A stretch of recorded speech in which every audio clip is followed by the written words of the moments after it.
Hey everyone, Lawrence Mack here, real estate broker out of Mississauga. I'm here today with Michael Schmidt from Housemaster Toronto. How you doing, Michael? I'm doing well, Lawrence. Thanks for having me. Awesome. Thank you for joining me today. So today I Yep. wanted to talk about Kitech plumbing. This seems to be an issue a lot whenever you're purchasing places. And a lot of buyers have questions about how bad is Kitech or how much does it cost to repair, that kind of stuff. So I brought in an expert, I guess. So Michael, what is Kitech? Okay, great. Yeah, I'm Michael Schmidt with Housemaster. We do home inspections, and so we encounter Kitech frequently in our inspections. Kitech was a product that was developed in the 90s and introduced in the mid 1990s, and was in production and use until about 2008. There was a class action lawsuit launched against Kitech that was settled in 2010. This is a multi-million-dollar lawsuit, and that had a settlement that was paid out to people that purchased and had Kitech, and more importantly, had leaks. The class action lawsuit was associated with leaks related to Kitech and the fittings that Kitech used. So typically between 1995 and 2008 is when you'll find it. But I can tell you here in Toronto, I have found Kitech in buildings registered as late as 2012. That was a condo complex. Because of that era, most of the new construction in the Toronto area was in condos and condo townhouses. You do find it in homes from time to time. I find it in Burlington and Oakville, as well as other parts of the city. And sometimes I do even find it in renovations in older homes. But the condos and condo townhouses are kind of the primary area where we find it at in that era, 1995 to 2010. But again, I found it later. Why it was used later? Maybe the construction started and they finished it and then registered the building. Maybe they had a stockpile of Kitech, and they had a stockpile of Kitech, and they just continued to use it because it was a relatively new development. I can't tell you, but I can tell you that I found it in buildings that new. Okay. And then so everybody knows Kitech. Is it like a brand? Is it like a type of plumbing? Like what is Kitech exactly? Well, Kitech is a brand of PEX piping. It was developed by IPEX. So IPEX is the parent company, and Kitech was a brand of plumbing that IPEX manufactured. I have a piece of it here, or a couple of pieces of it here. I'll show it to you. So this is the PEX piping, and if you look at it, I don't know if you can really see, but you might be able to see that little silver. And so there's PEX on the inside, and then there's aluminum, and then there is PEX on the outside, okay? And that is part of what makes Kitech Kitech. PEX piping is, I would say, the dominant form of water supply piping that we find in new construction. So all PEX isn't bad. But this particular type of PEX had problems. And one way that you can tell if it is Kitech or not is because of that makeup, the PEX and then the aluminum and then the PEX. Now you may be asking, Lawrence, how can I tell that just by looking at the pipe? Yeah. And so maybe if you look at the words right there, you can kind of see they've maybe faded off or been brushed off a little bit, but it says PEX, all PEX. Okay, and so that means that there is PEX on the outside, in the middle, and then PEX on the inside. The other dead giveaway is that it says Kitech on it, and then sometimes you see that it says Kitech XPA. Sometimes you'll see it say IPEX. So maybe you see it says IPEX there. So all of those may be indicators that you have Kitech if you're looking at the pipes themselves. But you should know that here I'm in my bathroom, And part of the way we look for the Kitec or any type of piping is maybe looking at where the fixtures enter or where the pipes enter the fixtures. So like say at the toilet, Mhm. you know, you can see the pipe coming up. You really can't see much of the pipe coming out of the floor, you know, or I'm here by my bathroom sink and I'll just kind of get underneath here and show you. I like look for pipes coming. So that is where you might look for that. Well, you can see that there isn't a whole lot of pipe that I can see down there in my cabinet. Mhm. And so you may or may not be able to see all of those letters. All right. So you do your best as a home inspector, and you do your best as a realtor and as a home buyer. But now you know kind of what to look for, and you may be limited. Another good place to look is at the water heater in the basement, or just any exposed area in the basement. The other thing that you'll look for, and this is a different part of the pipe, is the fitting. Okay. And one thing about the Kitec fittings is that they were brass, and that is that is part of the problem with them was the fittings. And on this side, you can actually see, I'll try to get it close to you. Hopefully it focuses. That actually says Kitec on the fitting itself. I Okay, don't know so if you can so that see makes that. it easy when it actually says Kitec on it. Yeah, so it says it. But the thing is that it's gold. It's not silver. So if you look in on mine, under my sink, mine are silver. You might be able to see that. Okay. So if you're seeing those white milky pipes and they're silver, it's very unlikely that it's Kitec, because the white milky pipes, they're translucent, they're semi-translucent, and so you can almost see through them. And so with the aluminum center of the Kitec, you would not be able to see that because aluminum is opaque. So that's another reason, like I know I don't have Kitec here just by looking under the sink. Other issues with other identifiers of Kitec are its orange color, but not all Kitec was orange. And to further complicate things, not all Kitec was said Kitec on it.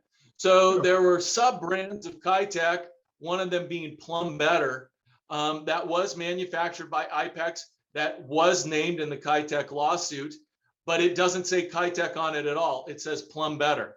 So while I'm giving you and your clients some identifiers to help you identify Kitec and help you make an informed decision, please know that always hire a professional, someone who has more experience at looking at this and knowing what to look for. So was, out of curiosity, was all the Kitec brands of things all have problems, or is it only certain parts of the Kitec or certain runs? Or, I mean, like, just because it's Kitec, is it always going to be bad? Well, there's two issues with Kitec. Okay. One issue is that it had issues with leakage, more leakage than most supply piping. Okay, and that's why it had the lawsuit. That is not to say that all Kitec leaks, and it's not to say that there was widespread leakage here in Toronto. Okay, but there has been Kitec leakage in Toronto. So there is a risk involved for sure. That's issue number one, the leakage. The second issue is the insurance. Because of the leakage, insurance companies, and because of the recall and the lawsuit, insurance companies are less, what do I want to say, likely, for lack of a better word, to insure your piping, or they will insure it at a higher rate. Okay. And some condo boards have proactively started taking this out because of the insurance effect. So there's those two issues. So when you say, is all Kitec bad? Well, all Kitec may not leak, but all Kitec is at risk of leaking, and all Kitec is at risk of insurance companies not insuring you or not insuring you at the same rate that they would another type of piping. I see. So Okay. the actual problem with the Kitec is that the potential of leakage, and it's not really like a health issue like asbestos or something like that.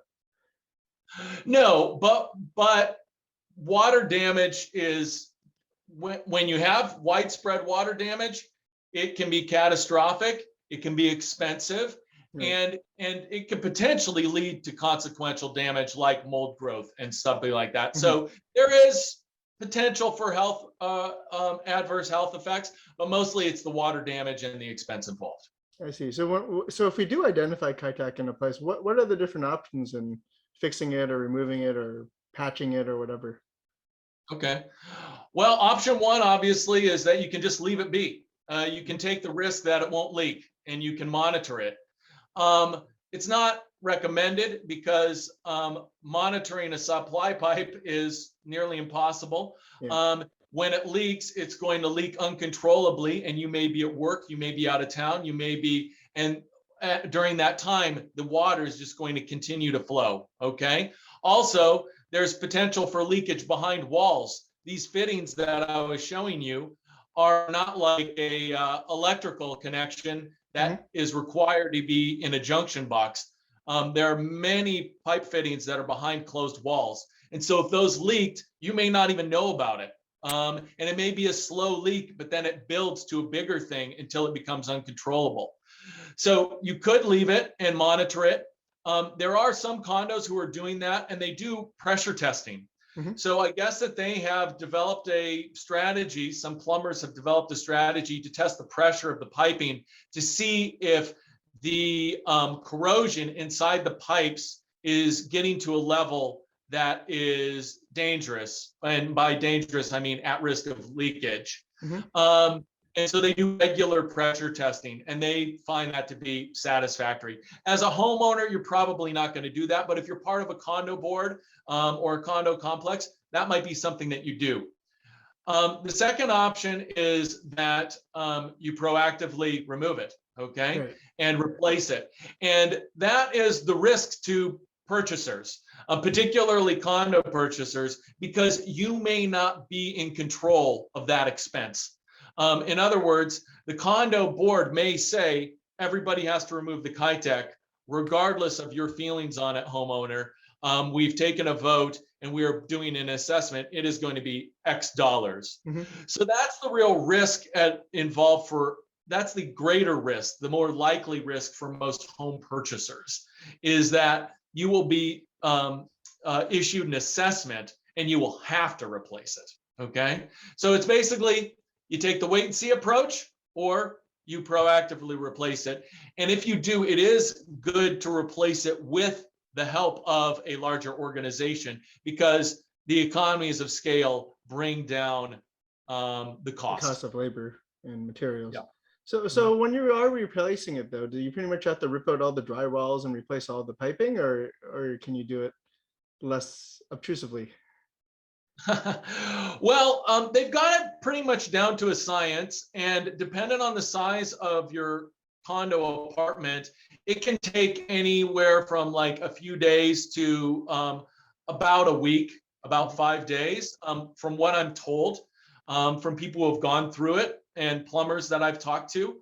Um, so they, as far as the cosmetics, they do have to cut holes in the walls and both to access the pipe and to run new pipe. So when they replace the Kitec, they are not ripping the Kitec out of the walls. So they are cutting it from the fixtures and leaving it in place to not be used again. Mhm. Okay. So they cut it away from the fixtures, and then they bring in a new PEX piping. So same type of piping, but a more reliable type, hopefully. Um, and then they connect that to the various connections and they leave the Kitec in the wall. They have to cut a hole about every 4 feet, and that's so they can properly support the pipe to the framing. And then they patch and they paint it. If they're doing tile damage, like say in a bath or a shower, and the only Mhm. way to access the piping is through the tile itself, they may have to damage some tiles. And then they try to either make a tile match or they try to do some kind of smart compromise where they get an alternative color that maybe matches Mhm. or complements the rest of the features of the bathroom, or maybe they even get small tiles. So rather than the large tiles, they fill them out with small tiles. So it looks different, but it looks planned, Right. if that makes sense. Yeah. And as part of the process, they kind of just go floor by floor. They start at the top, so like Mhm. 25th floor, and they work their way down. And they just kind of they have a crew, some people doing the cutting, some people doing the fitting, some people doing the patching, some people doing the painting. They just kind of go behind one another. And then there's also, I think, building permits and engineers involved to make sure that everything was done right. They do a sampling or inspection of the work, and before they go on to the next step. Right. And so when you're hired to do an inspection for Kitech, I mean, you can't obviously be ripping out the wall. So what is it that you can look for? Like you can't, I guess you can't tell 100% whether there is Kitech or not because you can't open up all the walls. But like, what is your best guess, or how do you go about looking for that?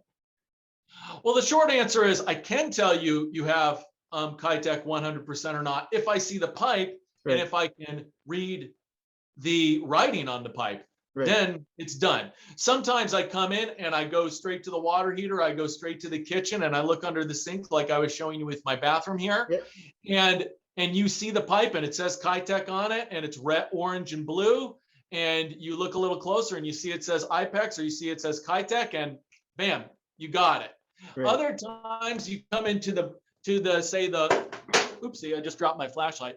You come into like say the shower and bath, and Yep. you can see that I can't see behind here. Right. You know, so the pipes are behind here. There's nothing down here underneath the tub other than the actual drain lines that I can see. So in that case, you're right. I can't tell you for sure. We do the best we can with what we can see, but sometimes we have very limited amount of pipes, and we can't see. Mhm. I recommend that when you're buying a home in that era, particularly if it's a condo or a condo townhouse, you check with the owner. You ask the right questions of the owner, of the listing agent. Have you ever had Kitech in the building? Do you have Kitech presently? You know, those kind of questions. Have you had any leaks? And sometimes they know, sometimes they don't know. Some people do not know anything about Kitech, and that's not their fault. They're not trying to deceive you. The second thing you can do is ask the condo corp and check the status certificate. Mhm. So there are some condo corps that are not making it a habit of putting it in the status certificate, but more and more understand the financial implications and the insurance implications of Kitech. And so they are disclosing that in the status. And certainly if there's been an assessment and there's going to be future Kitech upgrades or downgrades, you know, you're going to take out the Kitech is what I mean. You're going to upgrade to a new piping. Yep. That would be in the status certificate. So you can look there as well. So those are, you know, 2-3 options for home buyers. Okay. Well, that answers all the questions that I have today. You have anything else to add? No. You know, you ask the right questions. Look for it yourself, and then of course hire a professional that has the experience to know what to look for.